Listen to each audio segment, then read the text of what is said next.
Hello. Today we are going to read She Persisted, 13 American Women Who Changed the World.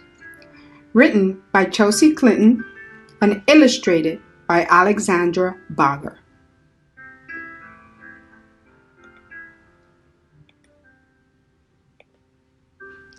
Sometimes being a girl isn't easy. At some point, someone probably will tell you no, will tell you to be quiet, and may even tell you your dreams are impossible. Don't listen to them. These 13 American women certainly did not take no for an answer. They persisted. Harriet Tubman was born a slave, and her story could have ended there. Instead, she persisted, escaping from slavery and becoming the most famous conductor on the Underground Railroad. She risked her life many times to lead countless slaves to freedom, including her family, friends, and strangers. Every person she led to freedom arrived safely. Once Helen Keller became blind and deaf as a toddler, few people thought she'd be able to learn to read, write, or speak. But she persisted. Helen learned how to do all three and not only became the first person with deaf blindness to graduate from college, but she used her story to help fight for more opportunities for people with disabilities in the United States and around the world. After her family fled poverty and the threat of violence in Ukraine for a new home in New York City, Clara Lemlich got a job working at a garment factory. She wrote that the factory's conditions made women into machines, and so she persisted, organizing picket lines and strikes that ultimately helped win better pay, shorter hours, and safer working conditions for thousands of workers, both women and men. Nellie Bly became a reporter in part because a male writer had said that working women were a monstrosity, and she wanted to prove that women could do anything, at times putting her safety at risk. She persisted throughout her career in exposing real monstrosities, pretending to be a sweatshop worker and a patient in a mental hospital to show how badly people were being treated. Inspired from an early age by her brother's childhood illnesses, Virginia Apgar was determined to be a doctor long before many girls had such dreams. Even though she qualified to be a surgeon, the male head surgeon at her hospital discouraged her because she was a woman. Nevertheless, she persisted, becoming an anesthesiologist and creating the Apgar score to test a newborn baby's health, which hospitals all over the world still use today.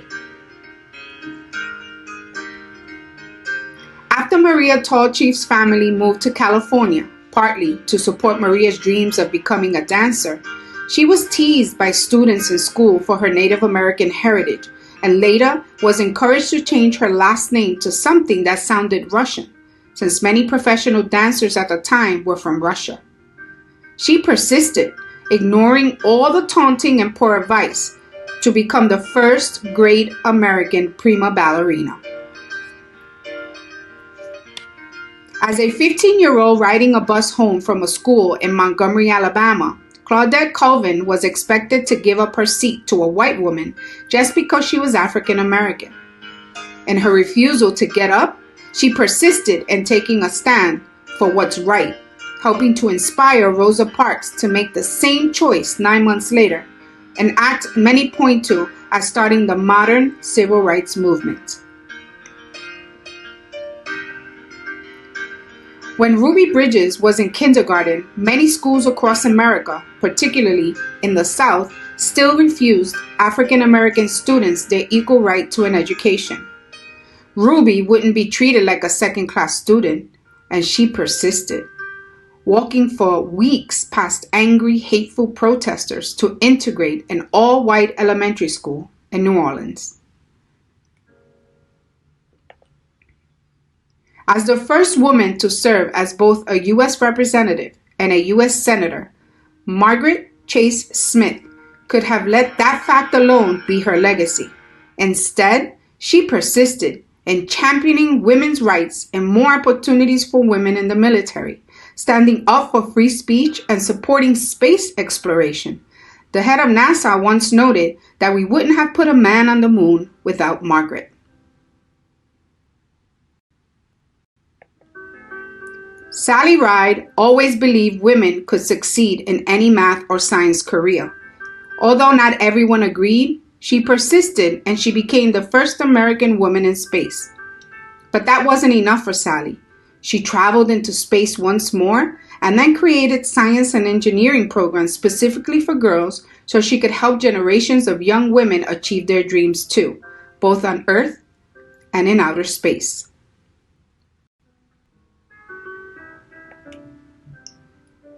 When, as a kid, Florence Griffith Joyner visited her father in the Mojave Desert, he would urge her to run faster and faster, to run as fast as a jackrabbit. Even when she had to leave college to help support her family, she persisted in her training on the track, then went back to school and got faster and faster. Her unbroken world records in the 100-meter and 200-meter sprints set at the 1988 Summer Olympics mean she is still the fastest woman ever.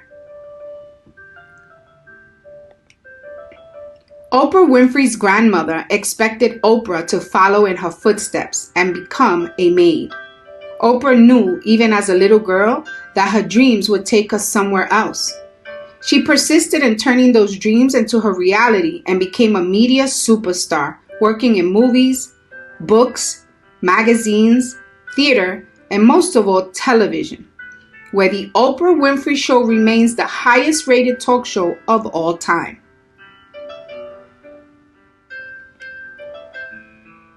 Watching fictional judges on television inspired Sonia Sotomayor to want to be a real-life judge when she grew up. She knew she'd have to speak English as well as she spoke Spanish, study hard in school, and manage her diabetes before she could one day wear a judge's robe with a gavel in hand. She persisted, eventually becoming a Supreme Court justice and the first ever Latina to sit on America's highest court. So, if anyone ever tells you no, if anyone ever says your voice isn't important or your dreams are too big, remember these women. They persisted, and so should you.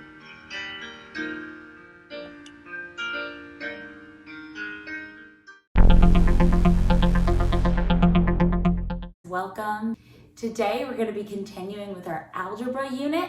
So we are going to go from expressions that we were working with to now working with equations. So we're going to be solving one-step equations. And why are they called that? Because it just takes one step in order to solve them. So piece of cake, right? Let's go over some of the main points of what we have to remember when we're solving these equations. You have to isolate the variable. So our goal when we're solving any equation is to get that variable alone. So isolate, put it by itself, okay? And then the way we do that is by performing inverse operations. Do we remember what the word inverse means? It means opposite. So the inverse of addition would be subtraction, and the inverse of multiplication would be division, and the inverse of division would be multiplication. The inverse of subtraction would be addition. So it's just those opposite operations, and we're going to use those to undo what's happening to the variable so that the variable could be by itself. And then the last thing is that we remember what we do to one side of the equation, we must do to the other side. We have to do it to both sides so that the equation can still stay equal on both sides. So let's do a few examples, one of each operation, so that you can see how it's done and how it should look when you're writing it. So whoever's reading it can tell, oh, look, they're performing the inverse operation. Oh, look, they're performing it on both sides. So let's take a look. We have here x plus 4 equals negative 12. What I like to do first in any equation is draw a line down from the equal sign as a reminder to myself that whatever I have to do on the left, I also have to do on the right and vice versa. So here we have x plus 4 equals negative 12. We have to see what operation is being done to that x, and we're adding 4. So what's the inverse of that? What's the opposite? We have to subtract 4. So since we subtracted 4 over here, we have to keep this balanced. So we also have to subtract 4 over here. Now, our goal was to get x by itself. Did it work? 4 minus 4, does that give us 0? It sure does. So I like to put a little line and put a 0 over it so that the person reading it knows, oh, that's why she's getting rid of that. That's why she's crossing it out, because it's just 0. So then we're left with x equals, and then we have negative 12 minus 4, or negative 12 plus negative 4, however you want to look at it. And that, we remember from our integer rules, is negative 16. So now we know x is alone here, so we're done. X equals negative 16. And a way that you can always check in these to see if you got the right solution is you could take that negative 16, pop it right back in for x in the original equation and still see if it's true. So negative 16 plus 4, does that give us negative 12? Sure does, so we know we got the right solution. Now let's go to a subtraction equation. So we have d minus 8 equals negative 15. So we have to say, okay, what's happening to that d? What operation is happening over there to that variable? And it's being subtracted by 8. So let's do the inverse. We're going to add 8. But remember, we have to do it to both sides. So we're going to add 8 on both sides. Did this work? Is negative 8 plus 8, is that going to get rid of it for us? It sure is. Negative 8 plus 8 is 0.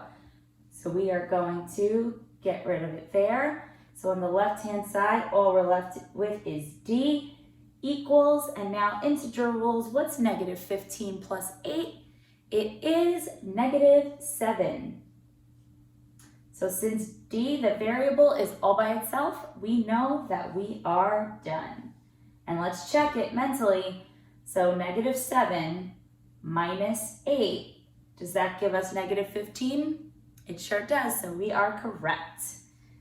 So now we're going to move into a multiplication equation. So we have negative 4c.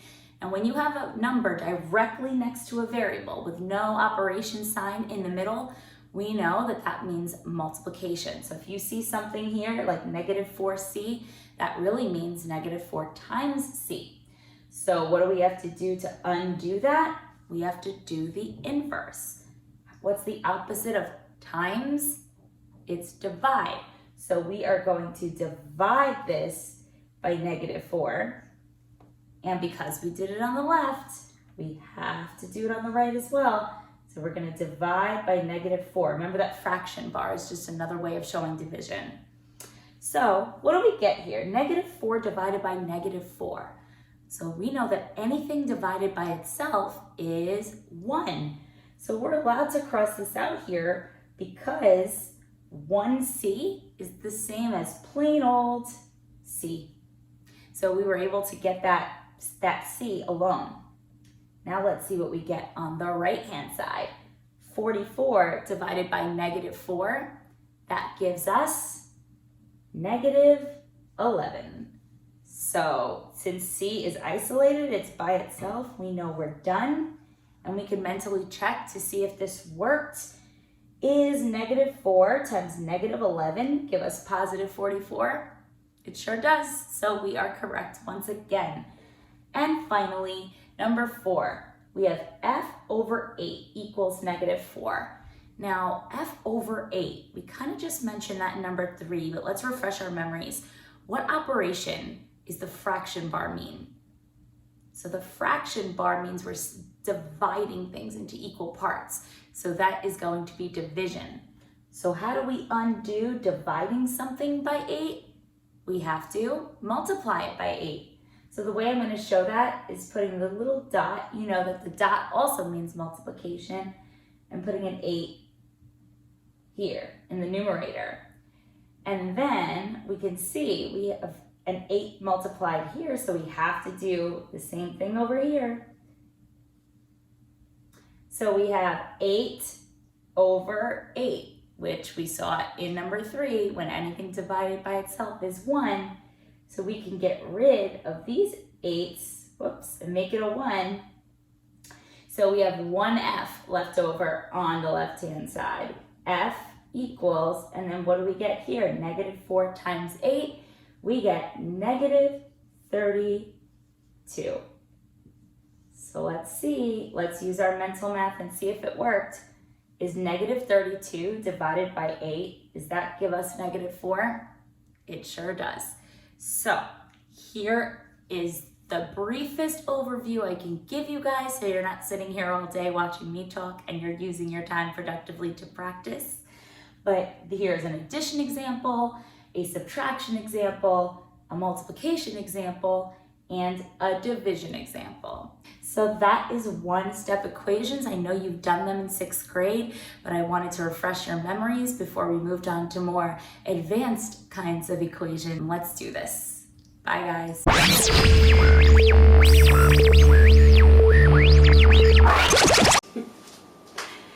Hey, welcome to today's science demonstration. It's Miss Comer, aka the Science Diva.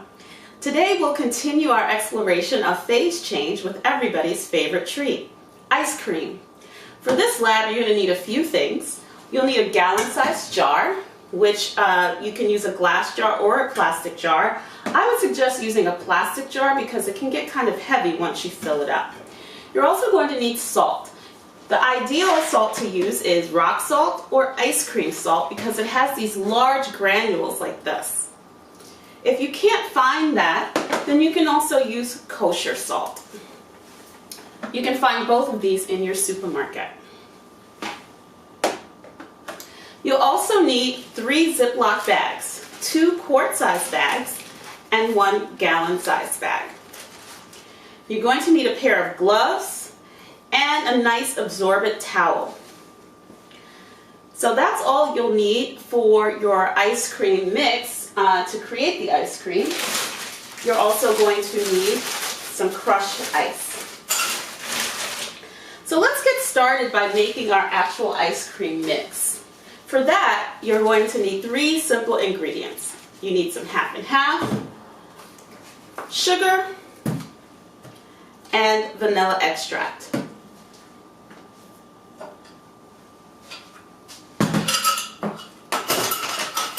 So for this recipe, you'll need a half a cup of half and half,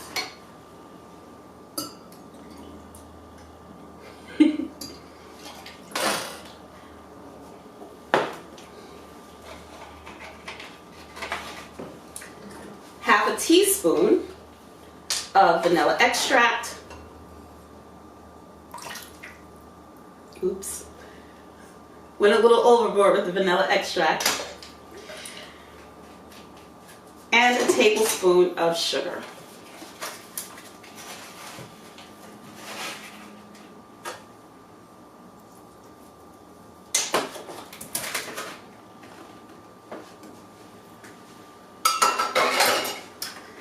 So I'm going to use a whisk to mix it up really well to make sure that all the sugar dissolves.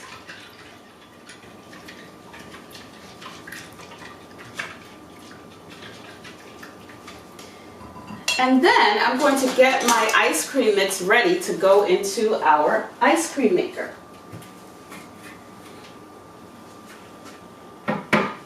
So the first step is to take your mix and pour it into one of your quart-sized Ziploc bags.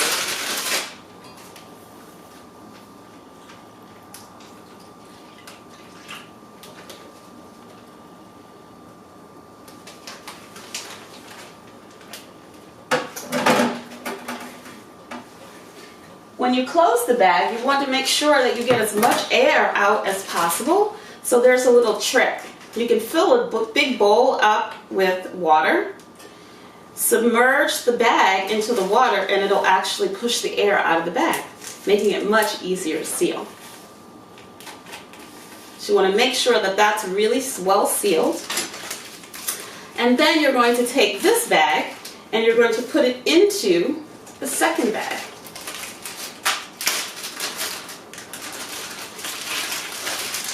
So this is to prevent any salt water from getting into your ice cream mix and spoiling it. So we're going to do the same thing. Put our Ziploc bags into the water, push the air out, give it a really good seal. And now for extra protection, you're going to take your 2 bags and put them into the gallon bag. Once again, pushing out all the air and giving it a good seal.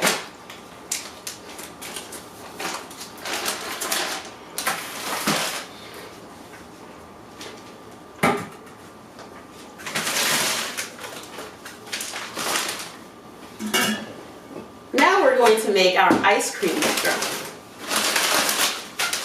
We're going to fill our jar up about halfway with crushed ice.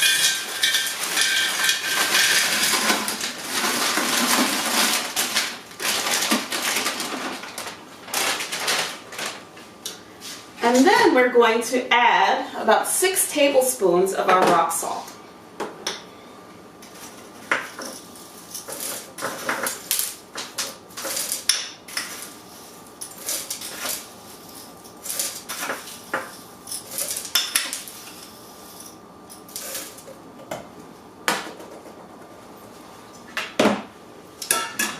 Next comes the fun part. Make sure that you put your gloves on for this part because the jar is going to get pretty cold. So we add the salt to lower the freezing point of our ice. So instead of 32 degrees, it can get down to as low as 14 degrees. So make sure you're wearing gloves. Now for this, you might want to get some help because you've got to shake for quite a while. So we need to shake the jar with the salt in it for about 5 minutes.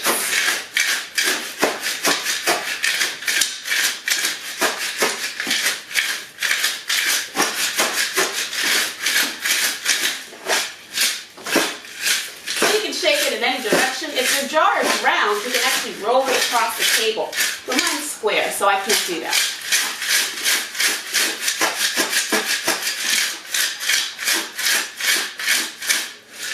So we're going to pretend that that was about 5 minutes. After 5 minutes, you're going to take your, oh, I can't get the top off. I have to take off my glove. After shaking for 5 minutes, you're going to take your ice cream mix and put it into the jar. Then you're going to shake it some more. This time you want to shake it for about 15 to 20 minutes. So you definitely want to get some help. Maybe you shake it for 5, somebody else shakes for 5, and so on.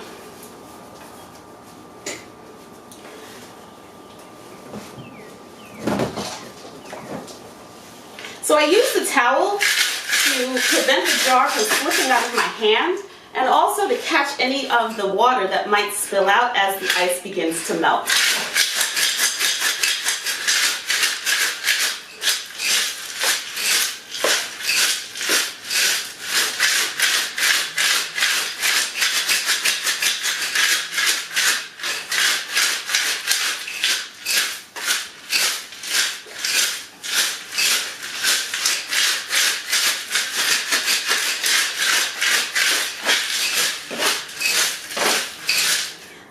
Pretend that that was about 15 minutes.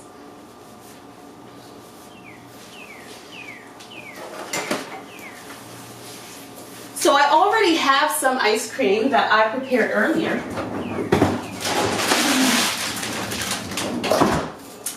And so after 15 minutes, you're going to rinse the bag to make sure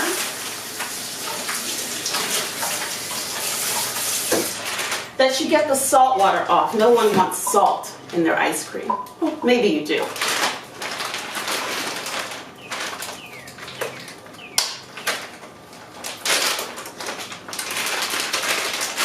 So remember, heat travels from what's hot to what's not. So as the temperature of the ice gets lower, the heat from the ice cream mix travels into the ice, cooling down the ice cream mix and turning it from a liquid into a solid.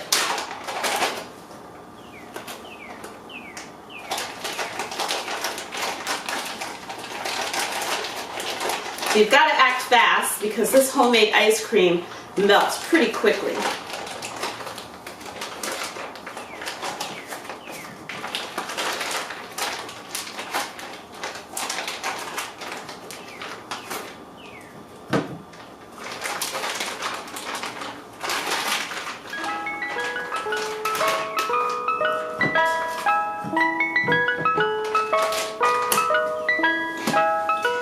And there you have it, homemade ice cream. Pretty easy and delicious. I love ice cream.